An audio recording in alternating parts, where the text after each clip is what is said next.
Ciudad de México, gracias por acompañarnos. Damos inicio a la conferencia del último día de hoy, de viernes 27, basado en el programa de hoy. Cultura de paz desde las mujeres diversas como visiones. El Honorable Congreso del Estado de Sinaloa y la Universidad Autónoma de Occidente les dan la más cordial bienvenida a la conferencia de la violencia al tribunal y la ruta en la sociedad. E iniciamos con la presentación de nuestra conferencista. Lilia Mónica López Benítez, magistrada federal, doctora en Derecho, académica universitaria. Bienvenida, magistrada, a nuestra última conferencia del día de hoy. Enseguida le solicito, gracias. Enseguida le solicito a uso de la voz a María Consuelo Sarmiento Guerrero para que presente la semblanza de la conferencista. Adelante, licenciada. Gracias, buenas noches. Gracias por la introducción, maestra. Es un gusto acompañarlas y acompañarlos en esta conferencia de la violencia al tribunal y la ruta en la sociedad, la cual será impartida por la magistrada Lilia Mónica López Benítez. Le recuerdo a la participante que tiene un tiempo de hasta 30 minutos para realizar su exposición. A las personas que nos acompañan a través de la plataforma de Facebook Live del Congreso del Estado, les pedimos que escriban sus preguntas en el apartado de comentarios, ya que al final de la ponencia se destinarán unos minutos para que la magistrada responda a sus inquietudes. Para dar inicio a la conferencia, daré lectura a una breve semblanza de la magistrada. Es originaria de la Ciudad de México, cursó estudios en la Benemérita Escuela Nacional de Maestros y en la Universidad Nacional Autónoma de México. Maestra en Ciencias Jurídico-Penales y doctora en Ciencias Penales, Política, Criminal por el Instituto Nacional de Ciencias Penales. Es maestra en Gobierno y Políticas Públicas por la Universidad Panamericana. Cuenta con estudios de posgrado en universidades de prestigio en España, Italia y Chile, entre otras. Su desarrollo profesional como juzgadora federal la compagina con la docencia en aulas universitarias y en el Instituto de la Judicatura Federal. Presidió durante 2 años la Asociación Mexicana de Juzgadoras. Ha escrito numerosos artículos académicos, artículos de opinión en La Jornada y es autora de los libros Protección a Testigos en el Derecho Penal Mexicano y Reflexiones sobre la Justicia, Retos y Oportunidades desde la visión de una juzgadora. Actualmente integra el 7º Tribunal Colegiado en materia penal del primer circuito. Adelante con su ponencia, magistrada. La paz comienza con una sonrisa. Madre Teresa de Calcuta. Estoy muy contenta de estar en este tercer Congreso Internacional de Cultura de la Paz. Muchísimas gracias a todas las instituciones que han hecho posible este congreso. Gracias por la invitación. Especialmente quiero dar las gracias a Alma Cázares y a Ana Berta Castellanos por permitirme dialogar con ustedes este día. Quiero compartir con ustedes mi pantalla para ir platicando por qué de la violencia al tribunal y ruta en sociedad. En principio, a mí me gustaría comentarles algunos datos duros para que entendamos en realidad en qué estado se encuentra el tema de la violencia, desafortunadamente, en nuestro país. En México, según el Secretariado Ejecutivo de Seguridad Pública, entre enero y octubre de este 2020, se han cometido 777 feminicidios. La cifra asusta, por supuesto. 184.462 delitos de violencia familiar, 48.729 de lesiones dolosas, 13.867 violaciones. Me parece que este es el desafortunado panorama de la violencia que tenemos en México. ¿Y de qué nos sirve saber que existe violencia y tratar de resolverlo a través de las disposiciones legales, a través de los juzgados, de los órganos de justicia? En realidad, esto es a lo que aspiramos. Sin duda, la justicia es muy importante porque sanciona a las personas que han cometido un ilícito y repara el daño a las víctimas. Pero en realidad me parece que si hablamos de cultura de la paz, Lo que tenemos que hacer en realidad es generar una ruta diferente en la sociedad para lograr la igualdad, para romper con todo este círculo de violencia que nos está matando a las mujeres. Bien. Y a mí me gustaría terminar esta plática, o no sé si empezar, como terminan los cuentos. Y colorín colorado, esta historia, bueno, pues en los cuentos sabemos que se ha acabado, pero en realidad la violencia contra las mujeres se ha acabado. En realidad estamos hoy en día viviendo en una sociedad libre de estos temas. Me parece que los datos duros de los que he hablado nos marcan la situación en la que nos encontramos. Y para esto, a mí me gustaría hacer un pequeño recuento de las experiencias internacionales. Sin duda alguna, Estados Unidos y Francia han sido referentes en estos temas por el logro de la igualdad, porque hablar de igualdad nos remonta a la Declaración de Independencia de Estados Unidos, nos remonta a la Revolución Francesa, que fueron los primeros movimientos que en forma destacada sitúan a la igualdad como un verdadero principio fundamental en los ordenamientos jurídicos. Pero piensen hasta dónde nos estamos remontando y qué ha pasado desde entonces y hasta ahora. La Constitución de Estados Unidos, la Constitución de Francia, proclaman la igualdad para todas las personas. Pero, y ese es el problema porque siempre encontramos los peros, se excluía a las mujeres y a los grupos minoritarios. Y, por ejemplo, en Francia tenemos casos emblemáticos. El primero de ellos es hablar de esta autora tan reconocida, Olympe de Gouges, que murió guillotinada. Ese fue su destino por emular la Declaración de los Derechos del Hombre y del Ciudadano de 1789 al escribir su famosa publicación de los derechos de la mujer, que esto fue justamente lo que la llevó a la guillotina. En cuanto a París, en 1793, pues la vida no cambia. 2 años después hubo una disolución de las asociaciones femeninas en París, es decir, se excluyó a las mujeres de la vida pública.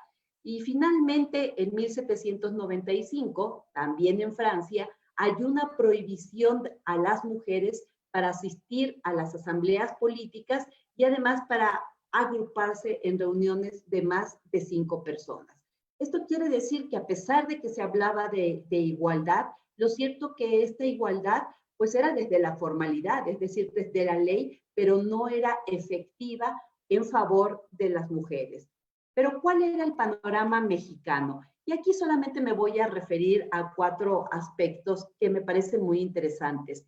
Laureana Wright, en 1884, ella, fíjense, habla de la educación como principio que evidencia la igualdad intelectual entre los hombres y las mujeres y ve a la educación como una manera de emancipación de las mujeres. Creo que desafortunadamente hoy en día seguimos pensando que esa igualdad y esa educación podría ser un factor de cambio para nuestras mujeres. Las Violetas de la Náhuac en 1884, como ustedes saben, habla de un semanario feminista que da voz a la mujer y también se habla de la educación y de la educación como un factor para hacer realidad la igualdad. En 1910, en este movimiento de la revolución, surgen a la par el movimiento de Cananea y Río Blanco, donde las mujeres empiezan a luchar por los principios de igualdad, pero en el trabajo, es decir, en la materia de trabajo. Y las congresistas de Yucatán, por todas y todos conocidos, en 1916, que organizan el primer congreso feminista y donde se escuchan voces como la de Elmira Galindo, Elvia Carrillo Puerto, Edelmira Trejo y cientos más de voces de mujeres anónimas que buscaban la igualdad de facto con los hombres. Y uno de los principios que se sustentaron en este Congreso de Yucatán fue el derecho al voto de las mujeres. Como vemos, en todos estos pequeños movimientos hay modelos de avanzada tanto en el ámbito de los derechos civiles como en el ámbito de los derechos políticos.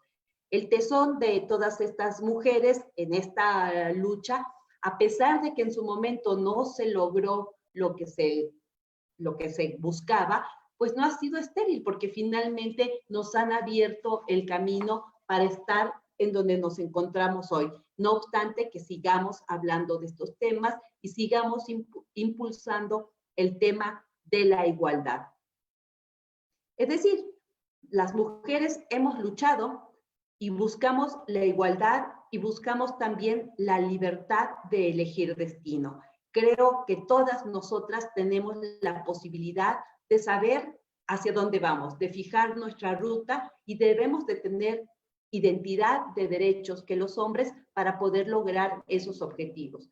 Tenemos voz y exigimos presencia. Esa es la función fundamental de este Congreso a través de esta cultura de la paz.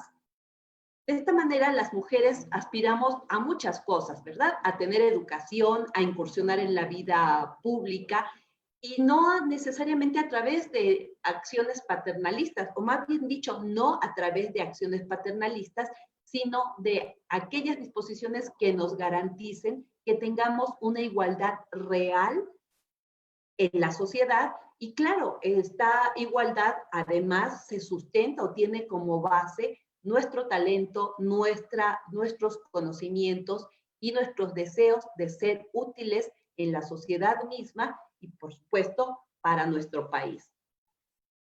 Y sin embargo, fíjense, tenemos dos disposiciones cruciales en nuestro sistema jurídico, en la Carta Magna, ni más ni menos.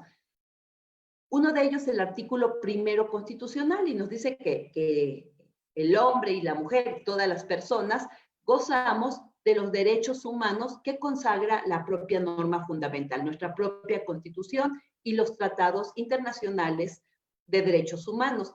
Y sabemos además que estos derechos tienen que ser promovidos, tienen que ser garantizados, se tienen que proteger. Y si este artículo 1, donde nos dicen todas las personas tienen derecho y que tenemos que traducir en el sentido de que las mujeres tenemos todos los derechos humanos, pues tendríamos que entrelazarlo o armonizarlo con el artículo 4 constitucional, que señala que la mujer y el hombre somos iguales ante la ley. Fíjense, si armonizáramos estos dos artículos, artículo 1 y artículo 4 constitucional, pues estamos hablando de igualdad, estamos hablando del respeto de nuestros derechos humanos. Entonces, ¿por qué hoy en día seguimos luchando por las mismas causas? Seguimos alzando la voz, seguimos saliendo a marchar para gritar por nuestras muertas, por nuestras desaparecidas. Sí, desde la formalidad tenemos disposiciones. El problema justamente es esto, ¿no? Que tenemos esa igualdad desde la formalidad, pero la formalidad no es suficiente. Tenemos que llevar los hechos a la realidad. Y este es el punto fundamental, porque el problema es que la desigualdad sigue estando presente en la sociedad. Nuestra sociedad sigue siendo machista, sigue siendo misógina, sigue siendo paternalista de alguna manera, y eso nos impide en la realidad gozar de esa igualdad de facto, de esa igualdad de hecho. Si me lo permiten decirlo de esta manera, aun cuando con redundancia, de esa realidad real, que eso es lo que nos falta.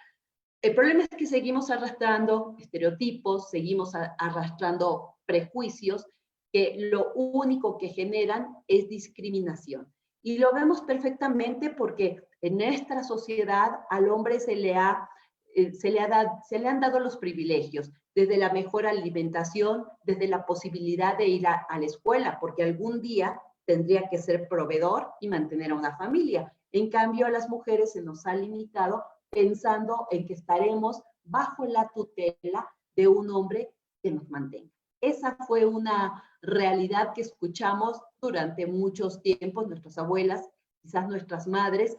Hoy en día las cosas van cambiando, pero la realidad es que al hombre o se le inculca el derecho de ser proveedor, mientras que a nosotras se nos educa para atender al marido, para atender a las hijas y a los hijos, para cuidar a los adultos mayores, para cuidar del hogar.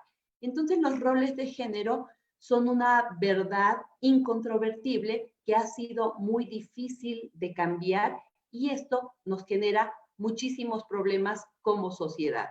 Estos estereotipos, que no son otra cosa más que construcciones sociales y culturales de lo que implica pertenecer a la dimensión femenina o a la masculina. Y en cuanto a los roles, pues esta guía de conducta que se nos dan a hombres y mujeres, como si cuando nacemos trajéramos con nosotros un manual de instrucciones para saber que las mujeres tenemos que comportarnos de cierta manera y que los hombres tienen que vivir la propia vida de una forma totalmente diferente. Estas construcciones sociales, estos roles de género, lo único que han generado es desventaja, es pobreza y muchas barreras culturales y lingüísticas que nos afectan a todas las personas, no solamente a las mujeres, sino incluso también a los hombres, porque los roles que se les dan, pues en algún momento son difíciles de sobrellevar también para ellos. De esta manera, hacia donde vamos, es a buscar igualdad y no discriminación. La igualdad, como sabemos, nos obliga a otorgar un trato igual a los iguales y desigual a los desiguales, porque de otra manera no podría haber una verdadera igualdad. Si tratamos a todas las personas o si las medimos con la misma vara, entonces seguiríamos generando discriminación, no obstante que pensemos que estamos actuando con igualdad. Y es aquí un punto importante, porque los derechos humanos tienen un impacto fundamental en el respeto a la igualdad. Solamente que los derechos humanos tenemos que materializarlos, tenemos que respetarlos desde la sociedad, desde la justicia, desde la familia, es decir, en todos los ámbitos de la vida de cualquier persona.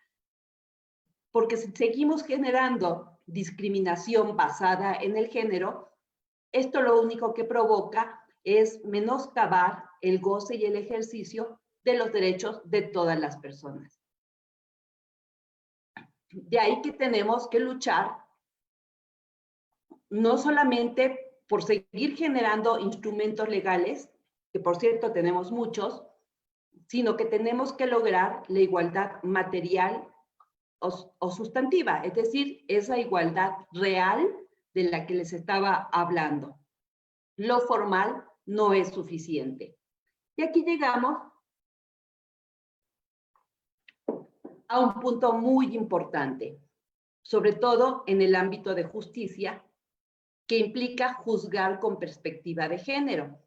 Seguramente ustedes saben que el 25 de noviembre, en este marco de la eliminación de la violencia, el presidente de la Suprema Corte de Justicia de la Nación presentó el nuevo protocolo para juzgar con perspectiva de género. Esta en verdad es una herramienta muy útil para las personas que juzgamos, porque nos obliga a analizar los asuntos con una visión diferente. Yo diría que con una visión ampliada, y nos permite, a través del estudio de los asuntos, bajo una metodología, ampliar nuestra visión y hacer realidad el derecho a la igualdad. Esta metodología incluye 6 pasos o una guía que nos va marcando cómo tenemos que analizar los asuntos desde esta perspectiva de género. Y lo primero que tenemos que hacer, o de las primeras obligaciones de las personas que juzgamos, es identificar si existen situaciones de poder o contextos de desigualdad estructural o contextos de violencia. Este es un punto muy importante porque fíjense, casi siempre cuando juzgamos nos vamos a los hechos. Es decir, hay una persona a la que se le privó de la vida, que puede ser una mujer o puede ser un hombre, y sabemos que tenemos un cadáver y por supuesto sabemos que posiblemente alguien cometió ese ilícito. Pero el problema es que si nos quedamos con los hechos, no vemos todo lo que hay atrás, es decir, el contexto. ¿Qué ha pasado? Y por ejemplo, les pongo un ejemplo. Una mujer que mata a su marido y bueno, pues es procesada, es juzgada y además con todas las agravantes de la ley, condenada a sufrir 30 años de prisión. Sin embargo, en este asunto se omitió analizar cuál era el contexto. Una mujer de una comunidad indígena que se une a este hombre cuando tiene 14 años, él es el proveedor, ella se queda, como la costumbre de la comunidad, a cargo de las hijas y de los hijos. Y bueno, pues estas hijas e hijos crecen, se casan, se van, y ella se queda con este hombre que desde siempre la golpeó, que desde siempre ejerció violencia emocional, violencia económica y violencia física en muchas ocasiones. Ella pide apoyo al Ministerio Público en varias ocasiones y lo que le dicen estas personas es: señora, regrésese a su casa, usted se va a contentar con el marido, nos está haciendo trabajar en balde, ¿qué sentido tiene?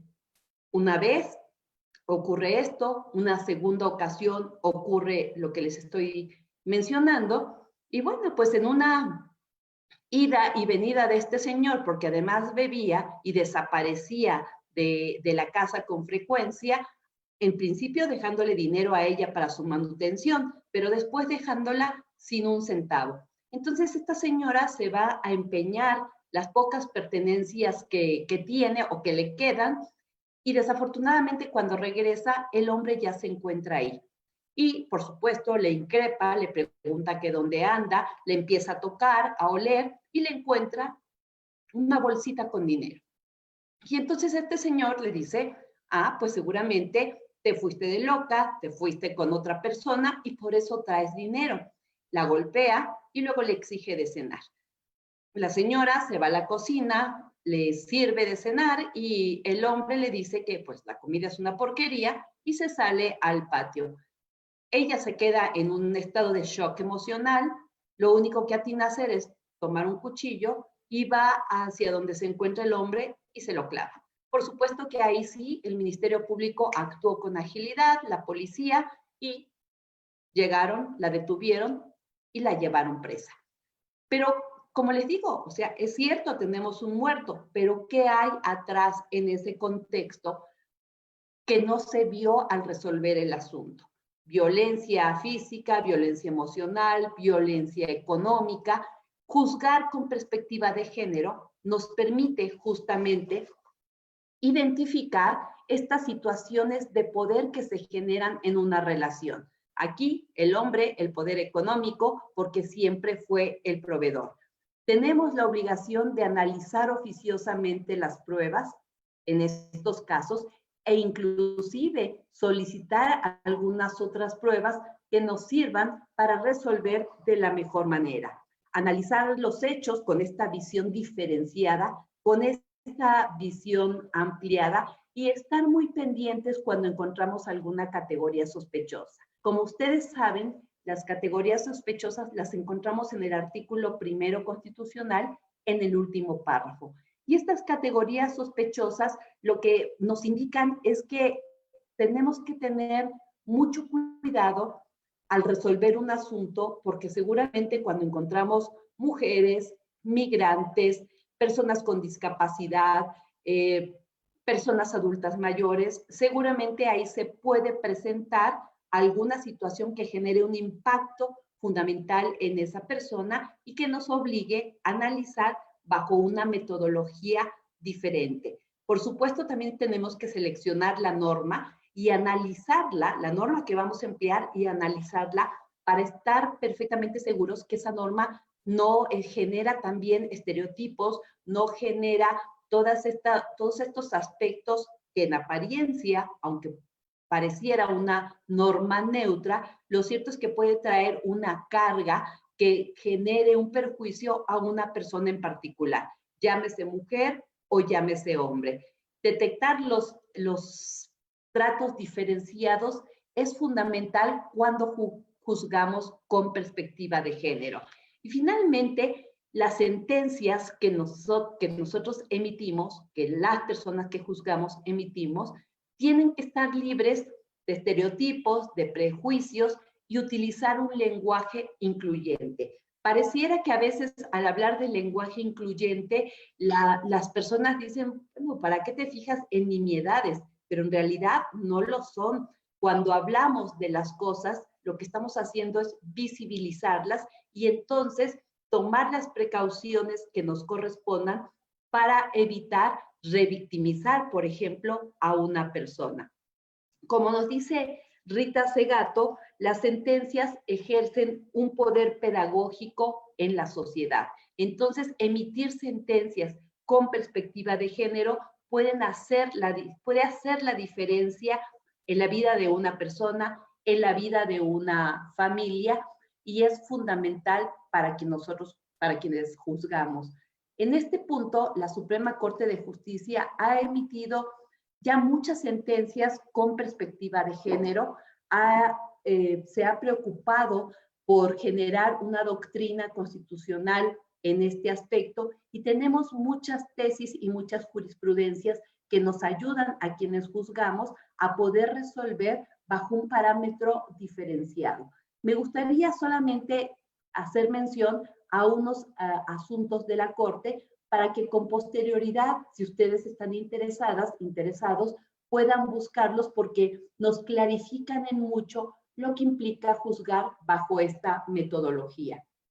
Así tenemos el amparo directo en revisión 2655, diagonal 2013, que nos habla de una mujer que vivía con su marido y que fue sometida constantemente a golpes, a humillaciones, a violaciones, hasta que ella finalmente dijo, no puedo estar más aquí, y se fue dejando con su marido a sus hijas e hijas. Él, por supuesto, promueve el divorcio bajo la causa de la separación del hogar conyugal sin causa justa y además solicita la pérdida de la patria potestad de la mujer respecto de sus hijos por abandono de deberes.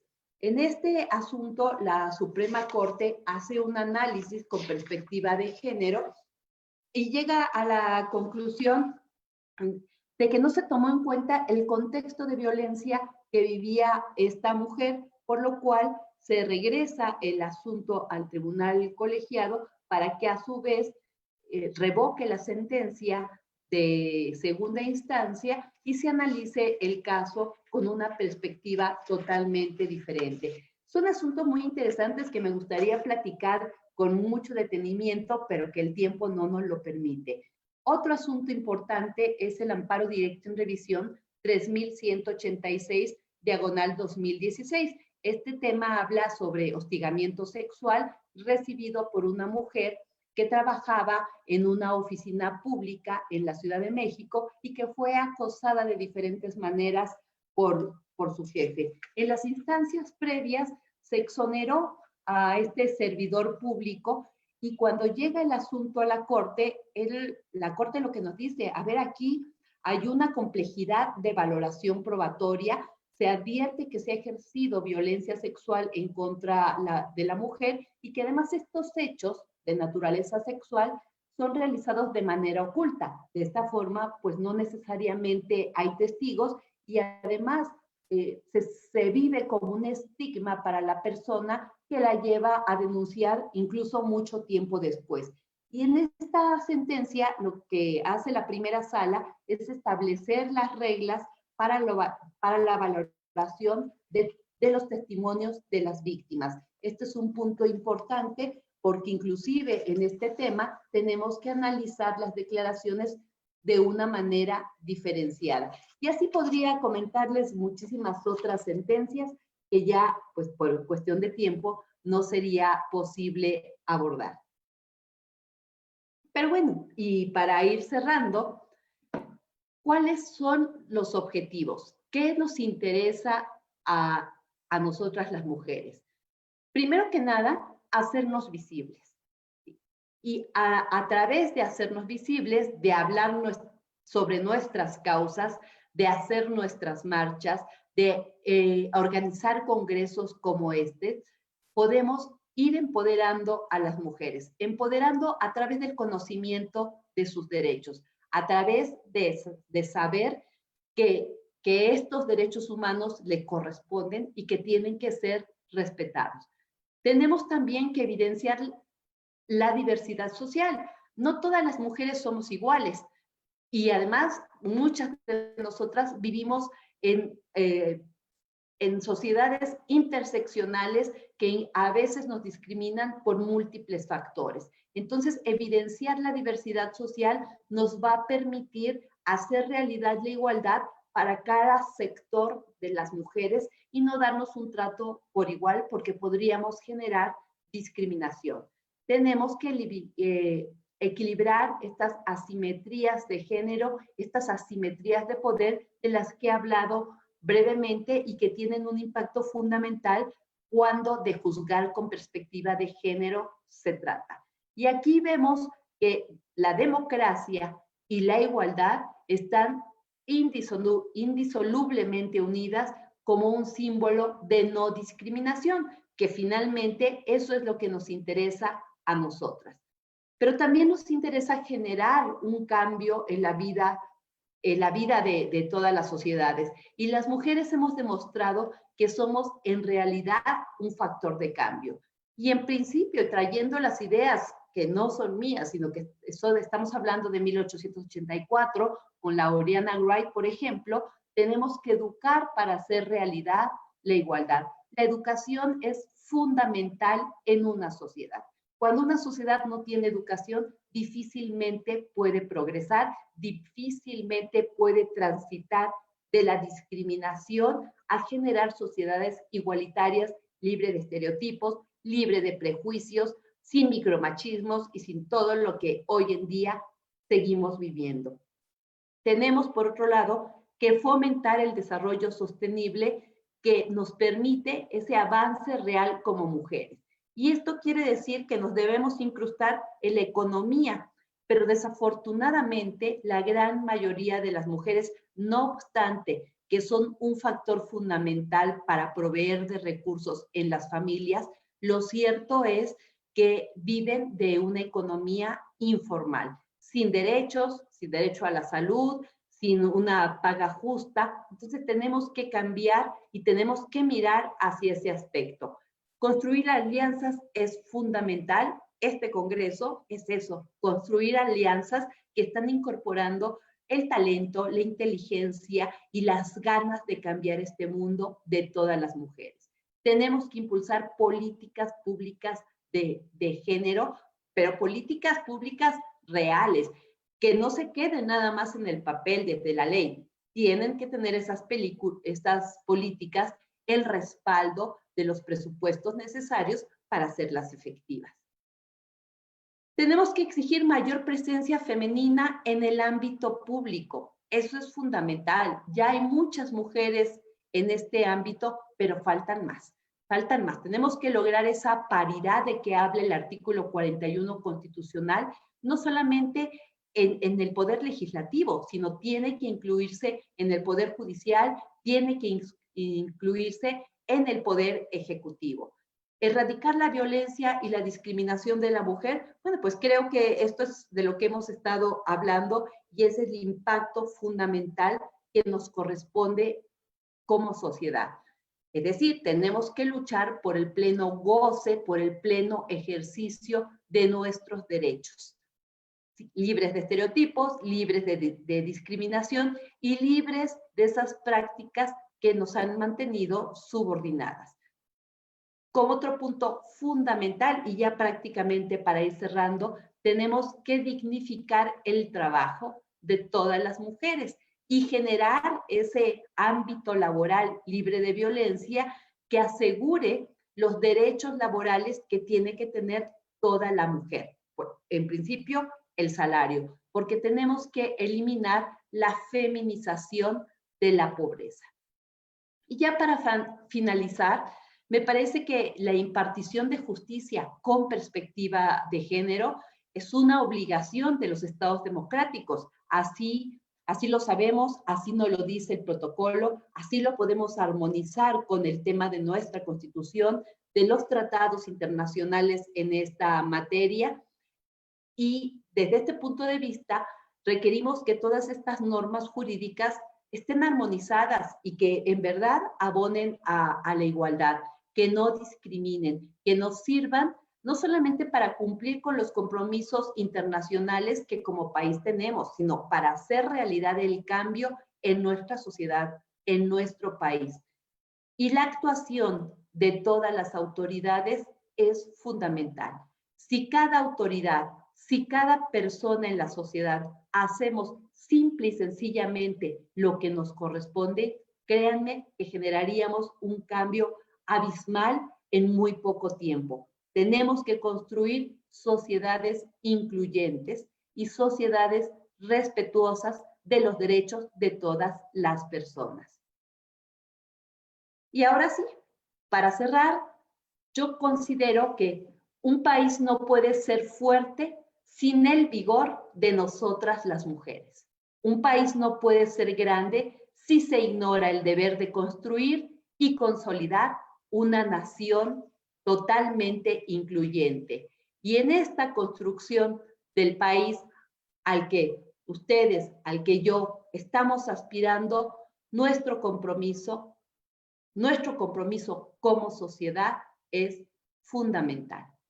Yo les agradezco mucho esta invitación y quedo a sus órdenes. Gracias por su valiosa participación, magistrada.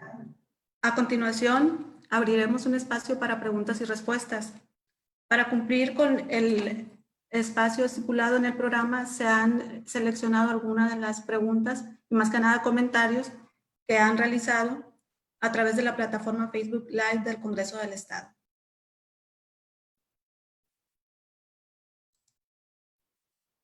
Tenemos, entre otras, precisamente a la licenciada Ana Berta Castellanos, que le da las gracias por estar aquí con nosotros y le transmite su admiración y respeto. Gracias. De igual manera, Perla Ortiz dice, excelente conferencia, muy bien preparada. Tenemos muchos más comentarios, todos en el mismo sentido, excelente conferencia, que muy bien preparada. Muchísimas gracias por esos comentarios.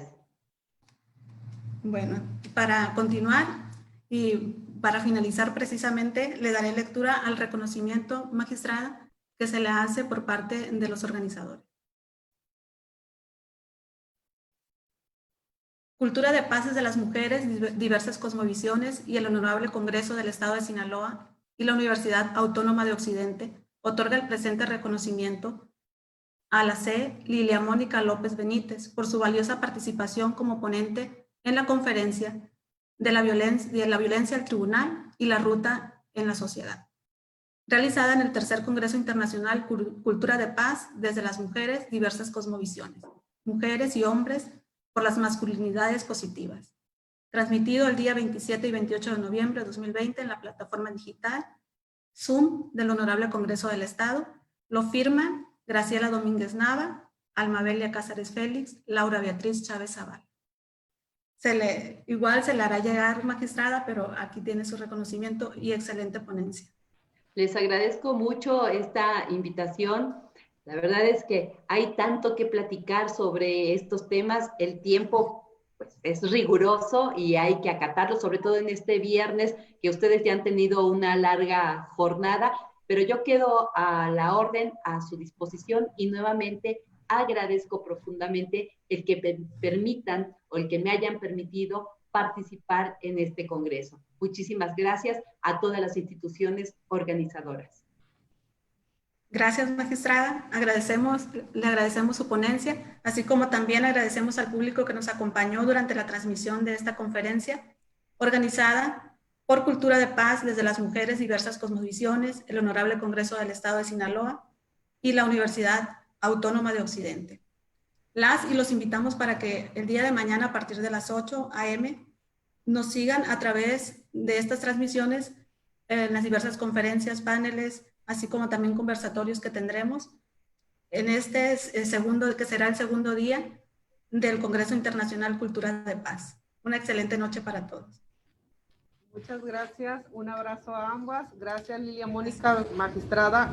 Gracias María Consuelo Sarmiento, excelente. Buenas noches para ambas. Abrazos.